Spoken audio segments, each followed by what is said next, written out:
Shalom and welcome to NeshamaCast, exploring Jewish spiritual care today. Brought to you by Neshama, Association of Jewish Chaplains. I'm your host, Rabbi Ed Bernstein. I'm pleased to welcome to NeshamaCast Rabbi Lynn Liberman. In January 2026, Rabbi Liberman was elected President of NAJC. She works as the Jewish Community Chaplain of the Twin Cities.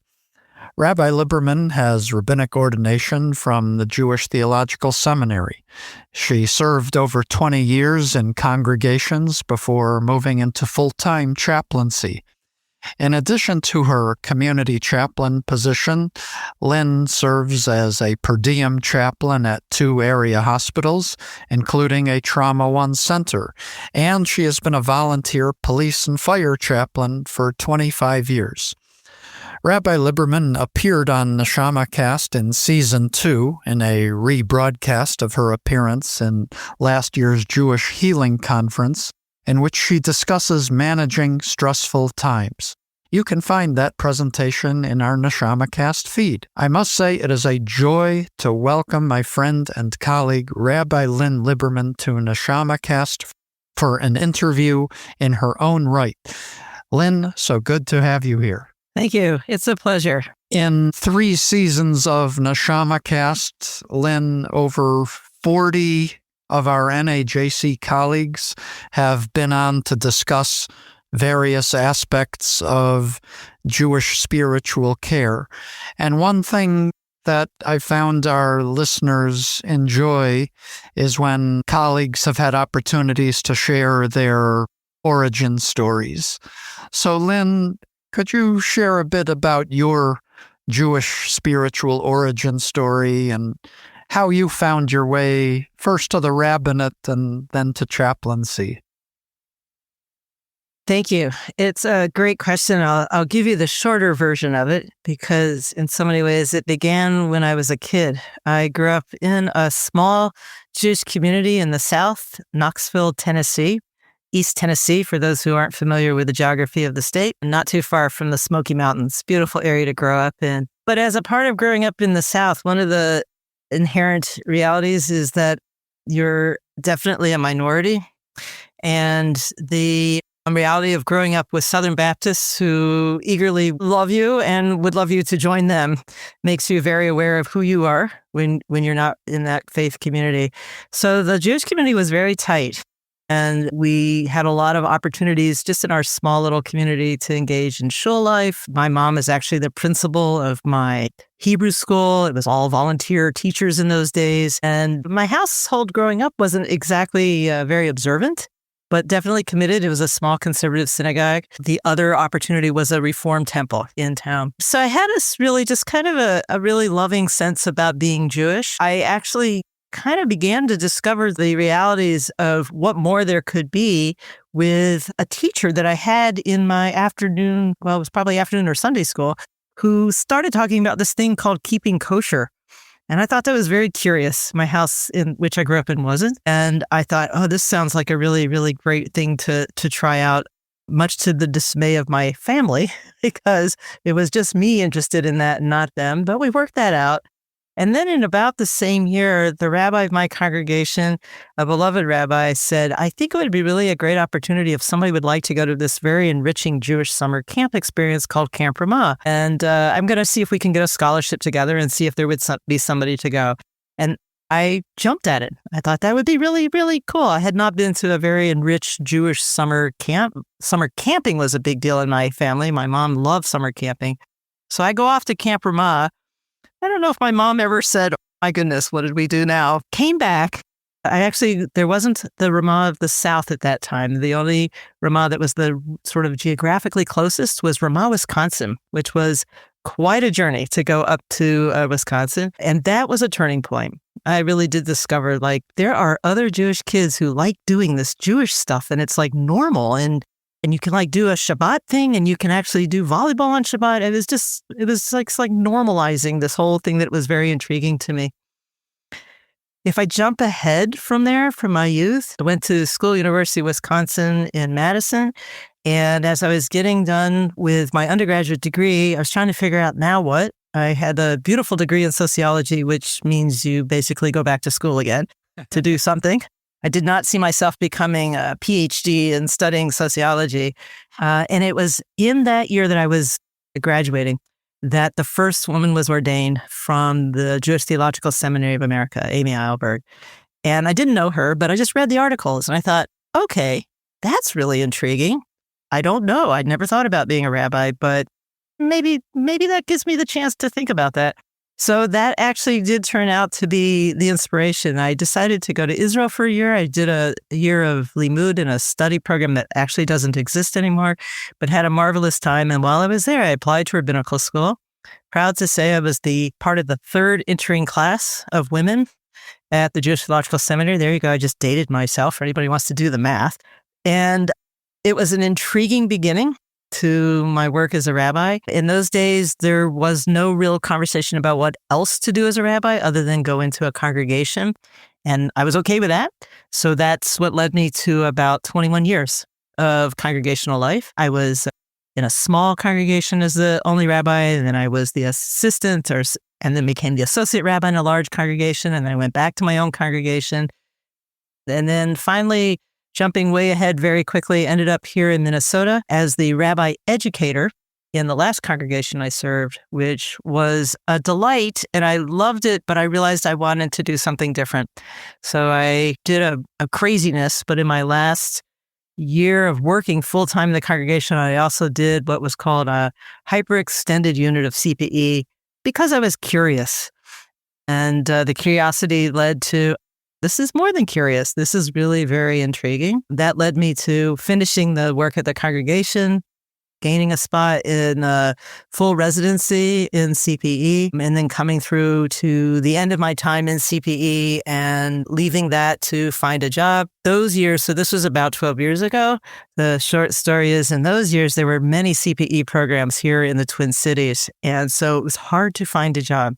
So I did all of that resume sending. The black hole of resume sending was I was getting really good at that. And at the same time, and again, the short story of it, at the same time, I began to formulate this idea that I was hearing a little bit about called community chaplaincy. And what would that be? And who's doing that? And what does that bring to a community? So at the same time that I was sending resumes endlessly, is I had a really great little conversation with the then director of the Jewish Family Service, played out this idea. He took a leap of faith. Let's give it a try. And from a volunteer 10 hours a week of thinking about and trying to find clients and developing a program, here I am about 12 years later, now the Jewish Community Chaplain of the Twin Cities, which I'm just honored to do. I did go into hospice originally. I still do a little bit of hospice. I do a whole bunch of different chaplaincies, but I'm really, really honored and just delighted to be able to be available to the Jews that are the unaffiliated largely and the folks that are on the fringes of the Jewish community here. Yeah, I'd love you to share a bit more about that, a little bit more behind the scenes of what you do. I must say we've been in the leadership of NAJC together. We're on the board together for a while, and I'm always amazed when you log on and you're in your car because you're in between clients, and you're a chaplain on the go who meets people literally ba'asher husham, where they are at. And I'm wondering if you could say more about that and who are the people you're serving and why do they need you in your chaplain role to do that? Well, I think the secret is that I get so much more out of meeting these clients. It's incredibly life enriching for me and always thought provoking and always just a gift. So community chaplaincy, it's largely to the people who are unaffiliated, marginalized, forgotten about, off the sides, under the carpet, or as a lovely colleague who also does community chaplaincy shared, the tzitzit Jews, right? Those that are on the fringe. And these are folks that through circumstances of life, they've ended up, maybe they lived for 40 years in a family home and they can't live there anymore. Maybe a spouse has died or they're just older. So they move into a new living space, a senior living space. One of the hardest things to do is to change your walls, especially if you've lived with certain walls for 40 years. And they just looked at me with a fascination. And I said, yeah, because you don't know this space. This is really, really a new space for you. So things like helping people adjust to a new living situation and normalizing that if at all possible, meeting them where they are. People always have said to me, I'd love to come and sit with you and have a cup of coffee in your office. And I go, I don't really have an office like that, but I can meet you wherever you would like, wherever you live. I have some clients that for them, they live with a variety of life challenges, traumatic brain injuries or other life-limiting situations. And going and meeting with them and having a cup of coffee at a coffee shop is life-enhancing. My particular joy is to beat them there and buy the cup of coffee for them before we get there so that we can share that experience. Just the breadth and depth of community chaplaincy. Today, honestly, I was down in 2 of our prisons working with Jewish IPs, incarcerated people, as they're referred to here in Minnesota. Always interesting work, important work. As one guy said, I felt like a piece of trash that was thrown away. You didn't just pick me up. You actually held me. You actually were here. I mean, not physically, but you actually just showed up. You were here. That's a key phrase of mine, is to just show up. And the job is just varied. Sometimes it's just a one-time visit with somebody, as I did yesterday, a new diagnosis for a couple that had been married for 43 years. And the husband was he couldn't figure out what life was going to mean now that his wife was now going to be moving into hospice. No connection to a congregation. They just wanted to refine their rootedness in their Jewish tradition. And I'll just say, it does bring me into lots of different spaces and places. And what I love about that is, of all the chaplaincies that I do, and I do have a joke in my family, as I'll say, I'll come home and I'll go, yeah, it was a 4-badge day today, which means I might have gone through 4 different places of work, but they all inform each other, which is just so amazing to me, and just a real honor to do this work. You're in the Twin Cities, and we're recording in March 2026. The Twin Cities have been in the news a lot lately, and I'd like to invite you to reflect on work you've done and your presence as a citizen in the community during the recent crisis involving ICE in the Twin Cities and the tragic deaths that took place. What are your impressions, and what has it been like for you? Oh, gosh. I think there's a level of exhaustion that not just me, but so many of us in Minnesota have been living with for the sake of the extra vigilance, the extra attention that we've paid to each other. Certainly if you're somebody who's gotten caught up in the situation with an ICE officer. But for the rest of us is just recognizing that there's a lot of humanity here. I'm really actually very proud to be a Minnesotan. I'm not from Minnesota originally. You can't be a Minnesotan really unless you were born here. I'm always reminded of that, even if you live here a very long time. But I think what we have done and what I have learned as a clergy is to really follow one of my most favorite phrases that I said before, which is to just show up. As an example, I have many examples, just to share one or two. The day after Renee Good was murdered, there was a call out for clergy to come together to the neighborhood, to the street, actually, right where that incident had happened. And I'm newly in a new agency with my job. And so I have a fairly new boss. And he said to me, just make sure you let me know. It's totally cool. I totally support you to go. But if you need something, I've got an attorney. So I both felt honored and supported by him, very supported, and like, oh my gosh, this is bigger than we imagined. And I will say, standing on the street there were probably 200 of us clergy in support of ending this mess. And this was before the second individual that was murdered. And clergy deeply distressed, in tears. We were putting arms around each other. There were people that were speaking, but it was really time to recognize this is not how we want to live. This is not the Minnesota that we know. As people of faith, to stand together across denominations, every denomination was represented there. That was as a clergy, as a private citizen, and with my congregation that I belong to. I just get to go. I get to be my favorite thing, a Jew in the pew there. But I've signed up for and participate along with my spouse. We bring food to families. We've shown up for marches. There's a whole brigade of people that will stand over bridge overpasses and do signs, just reminding people that ICE is here and to just be aware and that they are not forgotten and that we don't want them here. Let us take care of our folks as we need to take care of them. Wow.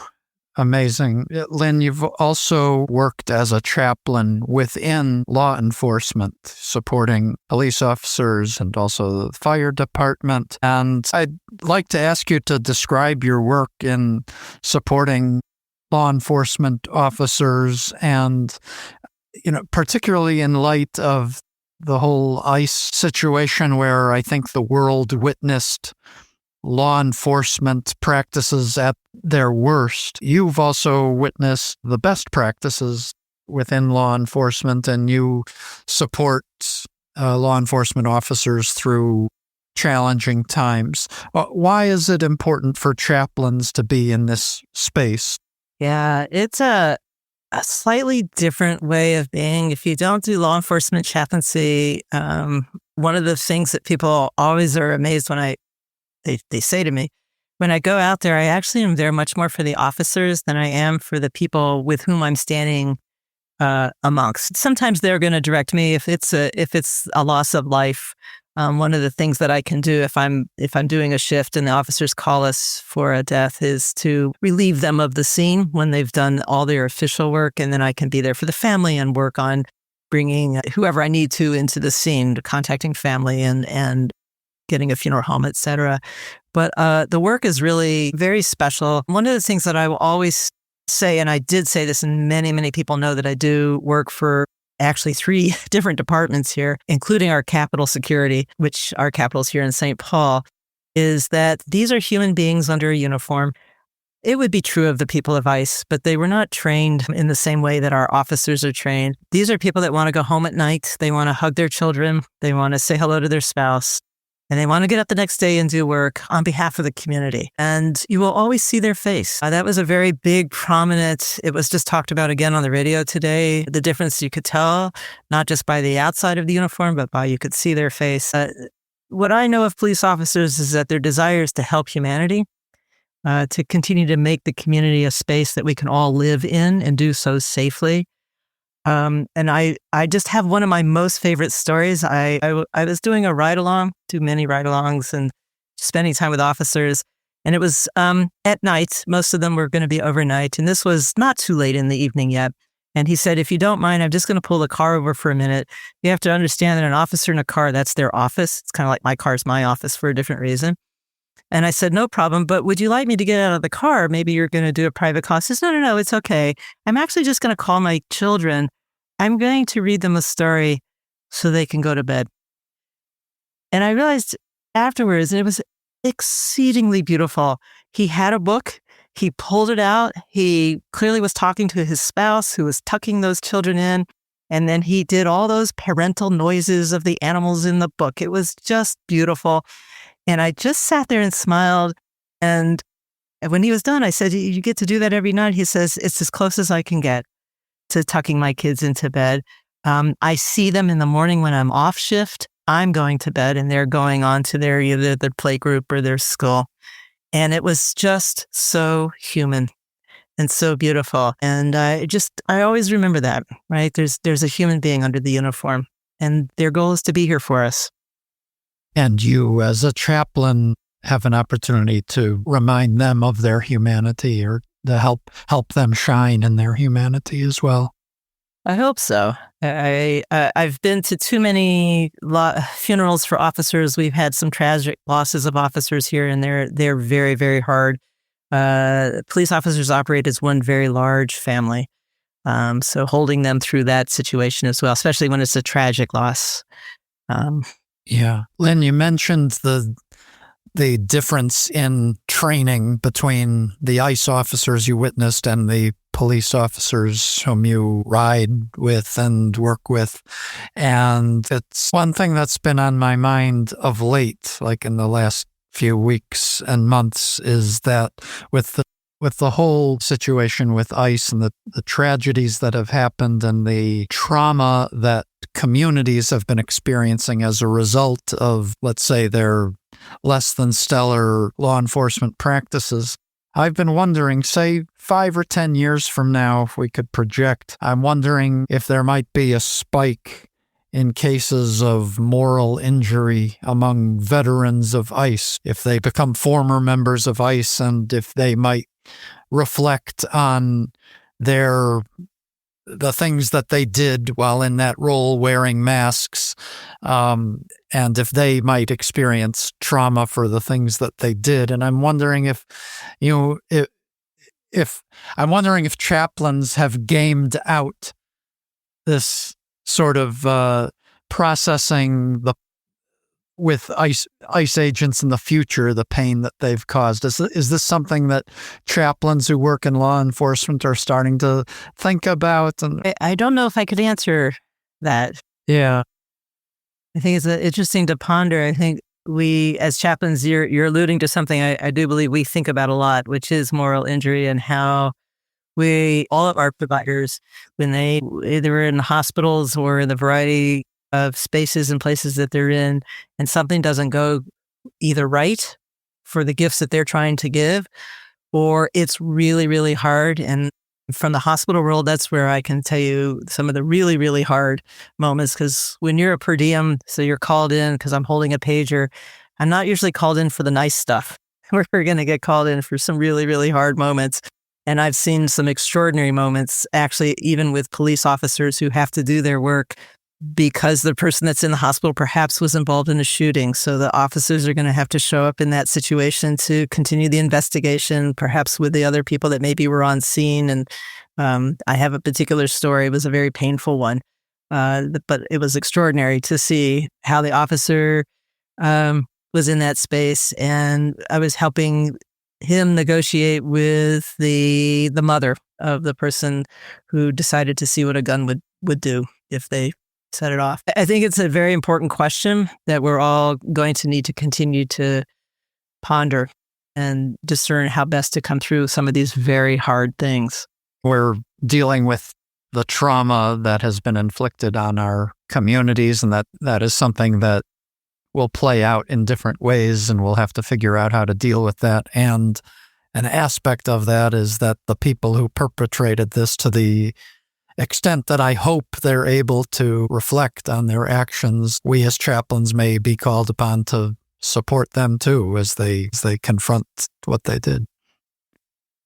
So, Lynn, in the early days of your presidency, shortly after you took office, you got on a plane and you went to Israel. And I'll note that we're less than 1 week into this current war with Iran that started on February 28th, just to timestamp where we are. But a little bit before that, you were in Israel, and I know you met with a number of chaplain colleagues there.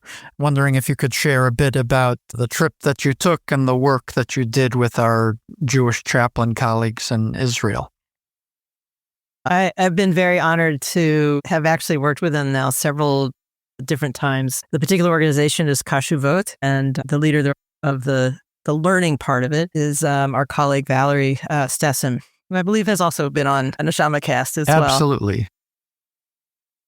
I think one of the extraordinary things that they're doing, and then the little piece that I get to play in that education, is how these chaplains are learning the skills and the art of spiritual care in far less time and under a much more demanding rigor of how they have the time to do this than we do. Typically, we will go through in whatever configuration you want to do it. If it's a unit of CPE, and maybe you take a break and maybe you do an internship, but right, the easiest but most intense, right, is a full-time residency. You might do it in a hospital, for example. So that's a full-time job. You might even get paid a little bit to do that. The folks that are the students in Kashuvot are all working full-time in a job somewhere, not necessarily connected at all to the fact that they're also learning about spiritual care. And then within, and I'm going to be rough here, so I don't totally know the perfect answer. I think it's about 10 hours, maybe 12 hours a week is when they stuff in all of the CPE type learning that we do in many more hours.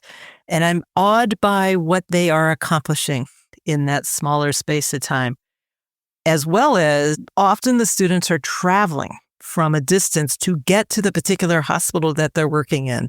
So they might be coming from a bit north to come down to Ichilov in Tel Aviv, or they might be coming from the south to come to where one of the programs is based.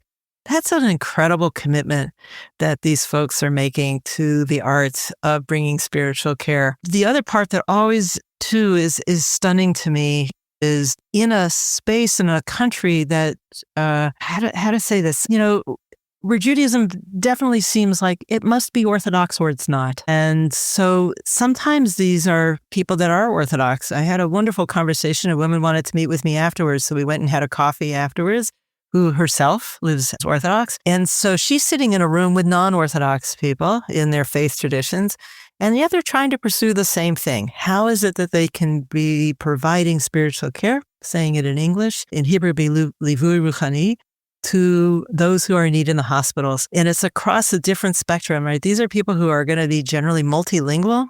They don't know the people that they're going to be seeing are not just the challenge of different faith traditions, but different languages. That's also very powerful to see that experience and to listen to them. As much as they always want me to teach, it's like, well, really, I want to be selfish here too. Can you tell me more about what it is that you do and how you're managing to hold this all together? It's an extraordinary opportunity. They're trying to always bring in more students to be able to bring more spiritual care, which again, in Israel, which is such an interesting dynamic, the powerful presence of, you must be a rabbi. And if you're not a rabbi, then you don't do spiritual that way, right? That's because it's the domain of the rabbis. And that must mean you have to be an Orthodox rabbi, right? So Israel's that very interesting context where we do have people that are not Orthodox rabbis. We've got women rabbis there. We've got Masorti rabbis there. We've got Reform rabbis. And so then you apply that into a hospital setting where people are already under duress, which we know as chaplains.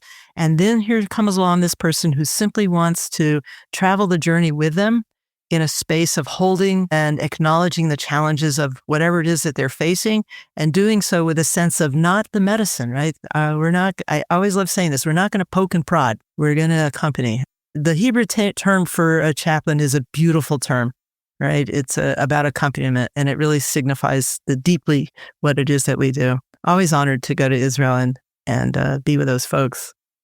Yeah, and I've met many of the people you've met, including Valerie, of course, our dear colleague, and I echo everything you've said. Lynn, one thing we have in common is that we each spent time in the pulpit rabbinate serving congregations, and then we each found our way into Jewish spiritual care and professional chaplaincy.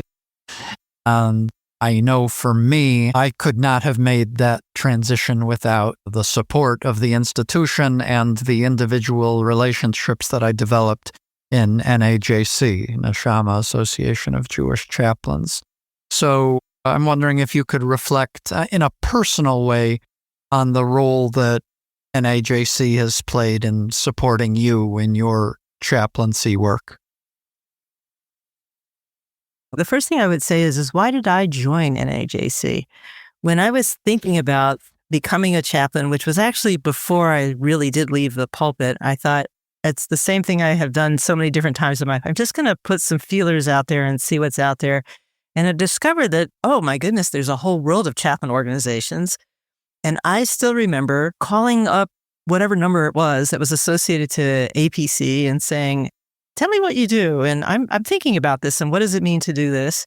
And then I found out that there was NAJC, and I did the same thing. I called up and I said, what do you do? Why would I join you? What do you have to offer me? And I remember the first thing was as well, from all of these, you need to go to a school where you learn to become a chaplain. So I learned, oh, okay, that's interesting. I didn't realize you have to go through a thing called CPE. I'd had actually a very incredible experience when I was in rabbinical school before it became the thing to do, which is to now do a unit of CPE, which is marvelous.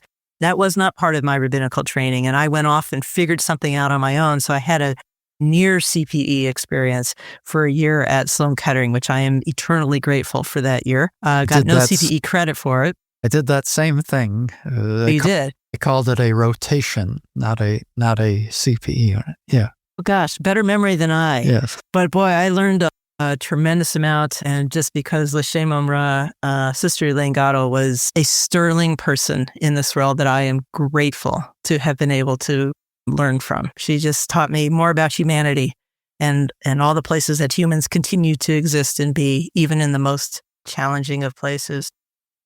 So I really stumbled into NAJC. I remember this conversation, these two pieces, and then be honest, I can't remember who said it to me, who said, "But you're Jewish. Why wouldn't you want to hang out with your folks, with your people?" And I said, "I don't know why not. That sounds like a good plan." So I didn't understand quite all the things yet that one does toward learning about spiritual care, toward doing CPE units, but I joined. And I was a member of NAJC for a couple of years before I actually said, "Oh, I think I'll go give a try to do this official learning called a CPE unit," and that was the hyperextended unit that I did. What I discovered, and what I continue to discover, is the most magnificent chevra that one could ever have. And one of the wonderful pieces of that is we are so across the board in so many ways. And I love saying this about NAJC. You cannot find a space of conversation that has the most incredible variety of people who are all sort of pursuing a very similar path, right? Spiritual care. But one of us could be doing that in a hospital setting. One of us could come from an Orthodox background. One of us could come from an Aleph ordination background. One of us could come from a mainline seminary background like JTS. And yet we can sit in a room together and have incredible space of conversation, space of learning, the things I keep learning. I mean, I love Jewish learning and I do that. I love reading and all that. But when I get to talk to another NAJC colleague, I just don't go away without having some other new insight, even on something I thought I knew. It's like, oh, wow, that is a totally cool thing. And it's one of the beautiful things that I have set out to do, and almost completed it, is as president, is I really wanted to take time to talk to each one of the new board members. And one of the questions I asked them was, what brings you to NAJC, right? What do you want to do with NAJC? And I have been so incredibly inspired by our board. If we could possibly do 1/10 of everything that everybody has said, we're going to be so amazed at the beautiful skills and the incredible quality of the people for what they love, their passions, and what they want to be doing as chaplains and on behalf of NAJC. And it completely inspires me every time I think about that opportunity that I've been blessed to have. Yeah, so that's a great segue to my next question. First of all, I share your love of the chevra of NAJC, which means the sense of friendship and camaraderie, collegiality among our network of colleagues. And now you're the president of our organization. And you shared a little bit about how you've started and interacted with each of the board members. Can you speak more about your other goals as president for the next 2 years of your term? And what are growth opportunities for NAJC that you will focus on? One of the things I've spent some time and I will continue to do is I consult with people who are either have been past presidents of NAJC or just other past presidents or current presidents of other organizations that are in volunteer leadership. And I learn a lot from that, which is you can have a lot of goals, but really sort of shrink it down a little bit and really concentrate on a few. One of the things that I am grateful for, those who've come before me have set a tremendous precedent of a variety of things that I hope to continue and to deepen. So, for example, our immediate past president, Alyssa, really connected us to so many incredibly different and vibrant other organizations in ways of partnership and in ways of bringing spiritual care to a different level of conversation within the Jewish world. And that's the beginning. but I want to deepen those relationships and foster a sort of like, yes, that's what we do, and not, no, this is not just new, this is just what we do. So continuing that work, I'm grateful for all the energy that she put into that tremendous amount of connecting. I hope that we'll continue to grow our organization in terms of members. Finding new members is one of the objectives or ideas that I shared with our membership, which is it's a little hard to do this because we're so scattered around the country. Actually, I like to fondly say somewhat around the world. We have members that are in Israel. We have members in Canada. And our opportunities to get together in person are more limited. For those of us who were on the board before COVID, when COVID happened and everybody jumped to Zoom, it was kind of funny. I remember the first meetings and we're looking at each other because that's all that we knew how to do. Everybody else is discovering that platform. We're like, but this is what we do. We've been talking to each other using a screen for a long time. But I'd like to deepen those relationships and grow the membership to recognize that this is a great place, again, to talk with people about spiritual care, and especially as Jews, to realize, given the wide variety of people that we are, that there's somewhere that you can connect and somewhere to be connected. I also want to continue to grow our voice, just simply to say that there's a space that's really important for Jewish spiritual care in the space of care. What is whole person care, a term that we use in chaplaincy? So we could talk about a good doctor to bring medicine. We could talk about a therapist to do a post-surgical procedure and help them begin to heal. We can even talk about the rest of the team, the social worker that will help a patient be able to return home and be assisted in the things they need. But whole person care is the rest of their well-being, right? Their spiritual sense, their groundedness. How are they going to cope? And I'll just turn that back just very quickly to the work I do in community chaplaincy. So many of my people are now in new places. Just this week, I have another new client whose family realized that they wanted to be able to help their mom out, and she moved to the Twin Cities from where she used to live. So she's fully disoriented. She had only ever been here as the doting grandmother that would come and visit with the family because the grandkids are here. And now when she goes home to an apartment that is a very new thing. So the first thing I said to her, of course, were, your walls are different. We have to figure that out. And then I turned to her children. I said, and just remember that part about her being here is she doesn't even know where to go to get a challah. So we need to help her figure that out. She happens to be an observant Jewish person, so we need to help her figure that out so she'll be comfortable with doing that. All those things are the beauty of our engagement as NAJC chaplains, that we have this perspective in this space that we can really be extensive in, and we can actually, do the very specific work in the spaces that we occupy, but recognize the larger well-being of what our Jewish voice is. Spiritual caregivers can be to the larger community. And it's that Jewish voice of NAJC chaplains. It's not chaplains who happen to be Jewish, but the Jewish part is part of our identity as chaplains. And when we talk about the wisdom that we carry, it's the Torah of Jewish spiritual care that we're bringing out into the world. So as a way to wrap up, Lynn, I'd like to invite you to share your own Torah, your own Jewish wisdom teaching that grounds you in your work and or is guiding you now as you begin your term as president. What's the piece of Torah that's guiding you now? It's a beautiful question. And I really gave that a lot of thought because it's hard to choose just like a thing of Torah. But I think if I were to share a quote here just in the moment, I would say, B'Tselem Elohim Nivra Otam. Which translate. Certainly, right. That we're all created in the Holy One's image. And so even when a person that I might be sitting with has gone through an amputation, and they're wondering now how they are going to be a full person, is to talk with them about the wholeness. Where do they still find wholeness in who they are? And I'm not going to give that answer to them, right? This is the special thing that I believe that we as chaplains are especially equipped to do, which is to help them find that resource within. And so when I look at that person, I see the beauty of God's creation.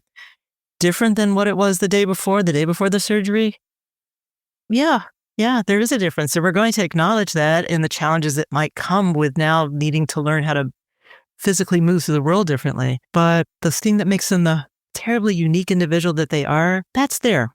And just to lift that up in whatever circumstances they are and to hold that and recognizing the beauty of that, it gives me the space as well. And I was thinking about it today as I was in the prison, because I do kosher supervision in the prison, and people always love to ask me, how do I do this? How do I walk into prisons? I said, because I see humanity. I see that this is not maybe what God's plan was, but this is what we have. And they're no less deserving of finding a pathway forward. In the prison, we call them IPs, our incarcerated people are always going to struggle to find a good path forward.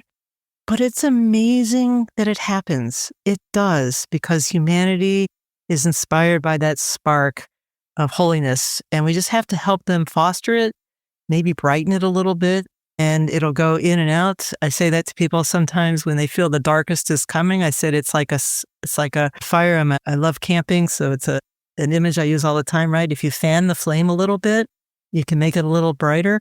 What do we need to do to fan your flame of holiness? And respecting each person's gifts and the holiness they have internally is the blessing that I get by being present with them.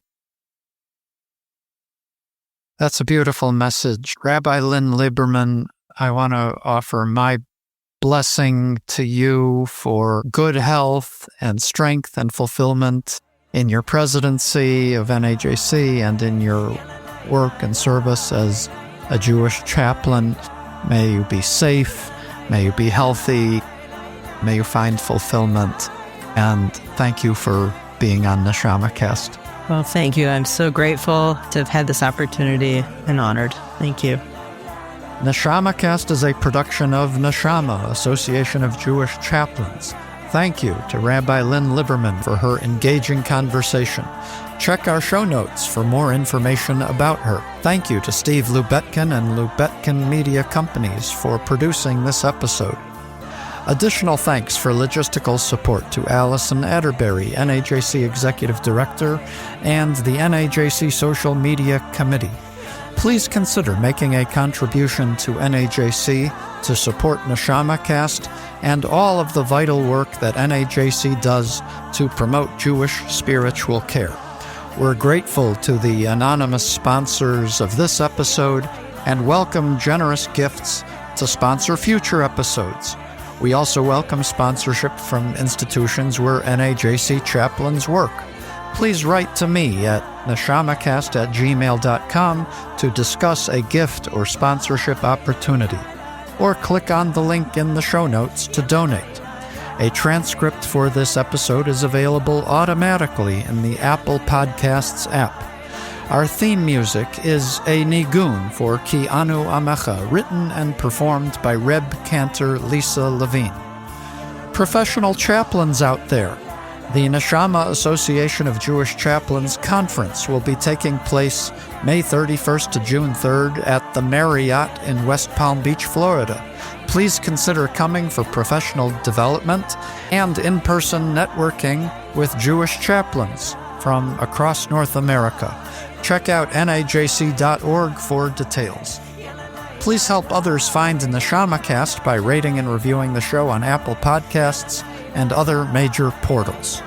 We welcome comments and suggestions for future programming at neshamacast@gmail.com. And be sure to follow NAJC on Facebook to learn more about Jewish spiritual care happening in our communities.